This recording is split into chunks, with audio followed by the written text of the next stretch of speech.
बिस्मिल्लाहिर्रहमानिर्रहीम। Charging by contact and by induction, ये हमारा आज का टॉपिक है। Suppose now we touch a positively charged glass rod. पिछले टॉपिक से आगे ये बात जारी है। फ़र्ज़ करें कि अब हम एक पॉजिटिवली चार्ज्ड ग्लास रॉड को टच करते हैं to an uncharged copper rod, एक अनचार्ज्ड कॉपर रॉड के साथ। सपोज करें कि ये कॉपर की रॉड है और ये ग्लास की रॉड है। ग्लास की रॉड के ऊपर पॉजिटिव चार्ज है और कॉपर की रॉड के ऊपर कोई चार्ज नहीं है, ये न्यूट्रल है। Electrons will flow from the copper to neutralize the positive charge on the glass. Copper की रॉड से इलेक्ट्रॉन्स मूव करेंगे, फ्लो करेंगे और ग्लास रॉड के ऊपर पॉजिटिव चार्ज से जाके अटैच होंगे और ग्लास की रॉड को न्यूट्रल बना देंगे। हमने ये पढ़ा है पिछले टॉपिक में कि कंडक्टर्स के अंदर फ्री इलेक्ट्रॉन्स हैं, तो कॉपर के अंदर भी फ्री इलेक्ट्रॉन्स हैं जो इजीली मूव कर सकते हैं। तो जैसे ही हमने इसके साथ ग्लास की रॉड को टच किया जिसके ऊपर पॉजिटिव चार्ज है, तो कॉपर की रॉड से इलेक्ट्रॉन इसके ऊपर चले जाएंगे और पॉजिटिव चार्ज की तरफ अट्रैक्ट होंगे, उनसे अटैच होंगे। कॉपर की जो जो ग्लास की रॉड है वो न्यूट्रल हो जाएगी। However, because electrons do not flow through the glass, क्योंकि इलेक्ट्रॉन्स ग्लास में से फ्लो नहीं कर सकते, they can neutralize only those positive charges at the point of contact. Glass जो है ये एक इंसुलेटर है, तो इसके अंदर चार्ज फ्लो नहीं कर सकता। तो जहाँ पे ग्लास की रॉड के साथ कॉपर की रॉड टच करेगी, उस जगह पे जितनी जगह पे फ़र्ज़ करें इतनी जगह से कांटेक्ट हुआ, तो उतनी जगह पे पॉजिटिव चार्ज न्यूट्रल हो जाएगा। इलेक्ट्रॉन्स वहाँ पे अटैच होंगे। इलेक्ट्रॉन्स यहाँ से ग्लास के अंदर फर्दर कहीं और मूव नहीं कर सकते क्योंकि वो एक इंसुलेटर है। To remove additional electrons from the copper, copper से मज़ीद इलेक्ट्रॉन्स निकालने के लिए we can wipe the glass rod. Wipe का मतलब है ऐसे ऊपर मूव करना, टच करके उसके ऊपर ऐसे वाइप करें, मूव करें। Glass rod along the copper rod, हम ग्लास की रॉड को कॉपर की रॉड के ऊपर इस तरह से वाइप कर सकते हैं, साथ टच करते हुए मूव करें। तो जहाँ जहाँ पे कांटेक्ट होता जाएगा वहाँ पे कॉपर से ग्लास के पॉजिटिव चार्ज के साथ इलेक्ट्रॉन अटैच होते जाएंगे।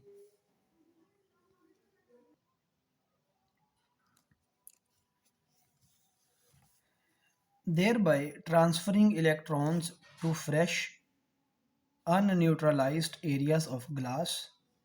तो जब हम ग्लास की रॉड को कॉपर के साथ वाइप करेंगे, साथ उसके लपेटते हुए ऐसे मूव करवाएंगे, इस तरह से ऐसे हर तरफ से साथ टच करें, तो जो फ्रेश एरियाज होंगे, फ्रेश इलेक्ट्रॉन वहाँ पे जाएंगे और जहाँ पॉजिटिव चार्ज है, अनन्यूट्रलाइज्ड एरिया है, उसको न्यूट्रल कर देंगे।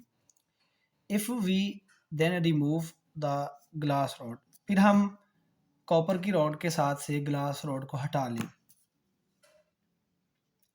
The copper remains with a deficiency of electrons, तो कॉपर के ऊपर इलेक्ट्रॉन्स की कमी वाक़या हो जाएगी क्योंकि कॉपर के ऊपर से कुछ इलेक्ट्रॉन ग्लास पे चले गए, तो वहाँ डेफिशिएंसी होगी, कमी होगी। And therefore a net positive charge, तो इस वजह से कॉपर रॉड के ऊपर पॉजिटिव चार्ज होगा। जहाँ पे इलेक्ट्रॉन की डेफिशिएंसी हो वहाँ पॉजिटिव चार्ज है और जहाँ पे इलेक्ट्रॉन तादाद में ज़्यादा हो, एक्सेस में हो, वहाँ नेगेटिव चार्ज है।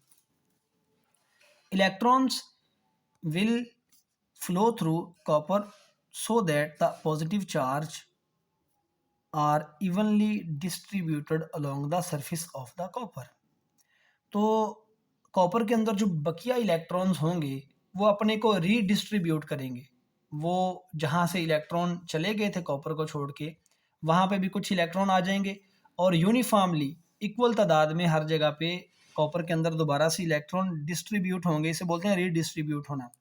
तो कॉपर के सरफेस के ऊपर इलेक्ट्रॉन रीडिस्ट्रीब्यूट होंगे, अपनी तरतीब को फिर बेहतर करेंगे और ओवरऑल कॉपर के ऊपर जो पॉजिटिव चार्ज आ जाएगा। This direct transfer of charge from one object to another is called charging by contact. इसमें दोनों ऑब्जेक्ट्स को हम एक दूसरे से टच कर रहे हैं, कॉन्टैक्ट में ला रहे हैं, तो it is called charging by contact. Even though negative electrons were actually transferred, इसमें इलेक्ट्रॉन कॉपर से ग्लास पे गए हैं, रियल में ट्रांसफ़र हुए हैं।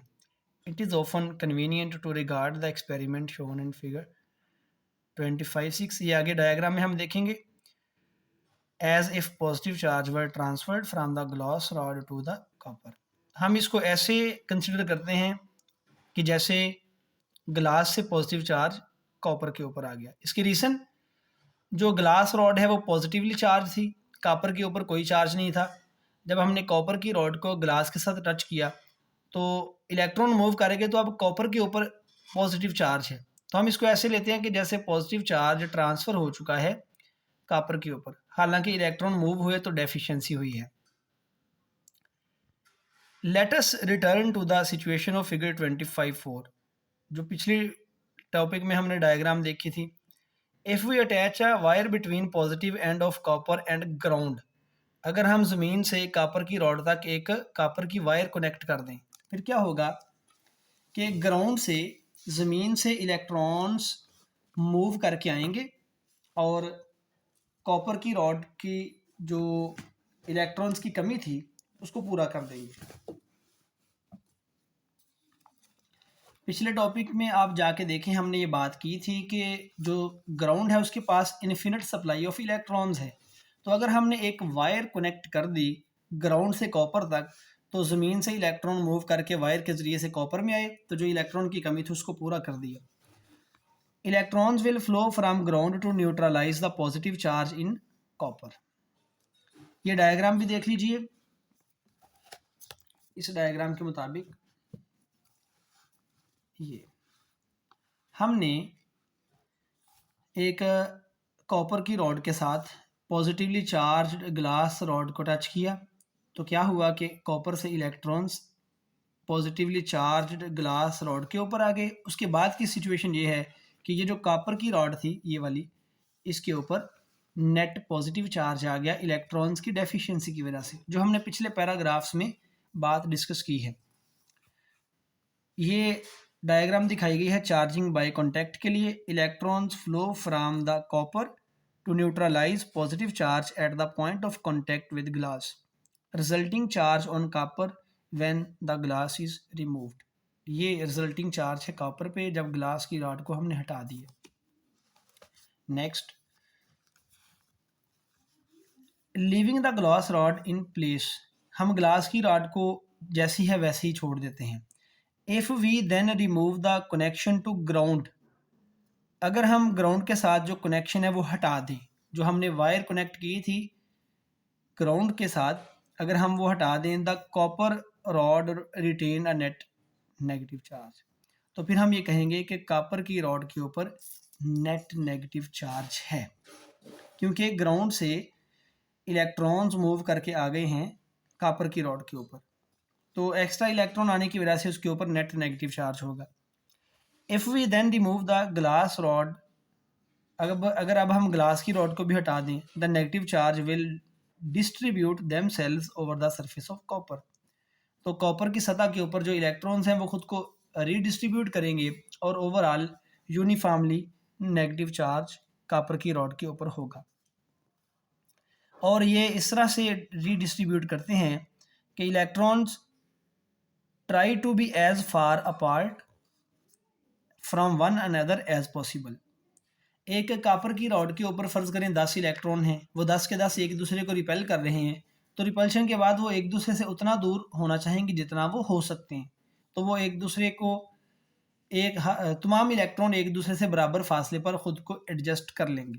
तो इस तरह हम कहते हैं कि इलेक्ट्रॉन्स यूनिफॉर्मली डिस्ट्रीब्यूटेड हैं due to repulsion between them. This method of charging an object is called charging by induction, यानी ये वाला मेथड जिसमें हमने कॉपर की रॉड के साथ एक ग्लास की रॉड को टच किया, तो कॉपर की रॉड से इलेक्ट्रॉन्स ग्लास पे मुंतकिल हो गए, कॉपर के ऊपर इलेक्ट्रॉन्स की कमी वाक़या हो गई, ग्राउंड से मज़ीद इलेक्ट्रॉन्स आए और वो कॉपर की वायर के पास आ गए कॉपर के अंदर। तो बाद में हमने क्या किया, ये तो न्यूट्रल हो गया था और कुछ एक्स्ट्रा इलेक्ट्रॉन कॉपर की वायर के ऊपर आ गए ग्राउंड से, या हमने फिर इसको हटा दिया अब इस कॉपर के ऊपर जो एक्स्ट्रा इलेक्ट्रॉन्स आए हैं वो नेगेटिवली चार्ज पार्टिकल्स हैं, तो कॉपर के ऊपर नेगेटिव चार्ज हो गया। हम इस मेथड को बोलते हैं charging by induction. Note that we have been able to use the positively charged glass rod to transfer either positive charge to the copper by contact। जब हमने कॉपर के साथ पॉजिटिवली चार्ज्ड रॉड को contact में किया था, साथ मुंसलिक किया था, तो कॉपर से इलेक्ट्रॉन मुंतकिल हुए ग्लास रॉड के ऊपर, तो कॉपर के ऊपर आ गया पॉजिटिव चार्ज। और फिर बाद वाले प्रोसेस में हमने कॉपर को ग्राउंड के साथ कनेक्ट किया वायर के ज़रिए से, तो कॉपर के ऊपर आ गया नेगेटिव चार्ज। तो हमने पॉजिटिव चार्ज भी कॉपर के ऊपर देखा और नेगेटिव भी, दो डिफरेंट मेथड्स में। अब ये दो हमने मेथड पढ़े हैं, एक था चार्जिंग बाय कांटेक्ट जब हमने ग्लास की रॉड को कॉपर के साथ कांटेक्ट किया था, और दूसरा जब हमने कॉपर की रॉड को ग्राउंड के साथ कांटेक्ट किया तो ग्राउंड से एक्स्ट्रा इलेक्ट्रॉन कॉपर के ऊपर आ गए कमी को पूरा करने के लिए जो यहाँ पे हो गई थी। तो ये क्या मेथड कहलाता है चार्जिंग बाय इंडक्शन। अब यहाँ पे एक और डायग्राम दिखाई हुई है, ये कॉपर की वायर है जिसे हमने हैंग किया है एक थ्रेड के साथ जो कि इंसुलेटर है, और हमने ग्राउंड के साथ एक वायर कनेक्ट की जो कॉपर के साथ कनेक्टेड है। अब इसमें देखिए हमने क्या किया, ये जो इंडक्शन वाला मेथड है इसमें हम ग्लास की रॉड को इसके साथ कांटेक्ट में नहीं ला रहे, हमने ग्लास की पॉजिटिवली चार्ज्ड रॉड को कॉपर के करीब रखा, तो कॉपर के अंदर जो फ्री इलेक्ट्रॉन्स थे वो सारे एक एंड से जमा होकर इस तरफ आ गए कॉपर के एंड के करीब पॉजिटिव चार्ज की अट्रैक्शन की वजह से। इस तरफ इलेक्ट्रॉन की कमी वाक़या हुई, उसको पूरा करने के लिए ग्राउंड से इलेक्ट्रॉन्स यहाँ पे आ गए। अब कॉपर से इलेक्ट्रॉन इधर को मुंतकिल नहीं हुए क्योंकि ये एक दूसरे के साथ कॉन्टैक्ट में नहीं है। तो जब हमने इस ग्लास रॉड को इससे अवे किया, दूर लेके गए, तो इलेक्ट्रॉन्स ने खुद को दोबारा से रीडिस्ट्रीब्यूट किया, एडजस्ट किया। ग्राउंड से कुछ एक्स्ट्रा इलेक्ट्रॉन यहाँ आ गए थे, उनकी वजह से ओवरऑल इलेक्ट्रॉन्स की तादाद प्रोटॉन के मुकाबले में बढ़ गई, तो कॉपर की रॉड के ऊपर हो गया नेट नेगेटिव चार्ज। ये डायग्राम इस वाले प्रोसेस में जिसमें हम पॉजिटिवली चार्ज्ड ग्लास रॉड को कॉपर के करीब लाते हैं और इसका एक एंड नेगेटिव दूसरा पॉजिटिव होता है और ग्राउंड से इलेक्ट्रॉन आ जाते हैं यहाँ पे, तो ग्लास रॉड को दूर लेके जाएं तो ओवरऑल यहाँ पे नेगेटिव चार्ज हो गया। ये मेथड है चार्जिंग बाय इंडक्शन, इसमें ग्लास रॉड इसको टच नहीं कर रही, this is charging by induction. और ये वाला जो मेथड था जिसमें हमने कॉपर रॉड के साथ ग्लास की रॉड को टच किया था, ये मेथड कहलाता है चार्जिंग बाय कॉन्टैक्ट। तो ये दो मेथड हैं जिनको हम इस टॉपिक में डिस्कस कर रहे हैं। और फर्दर ये है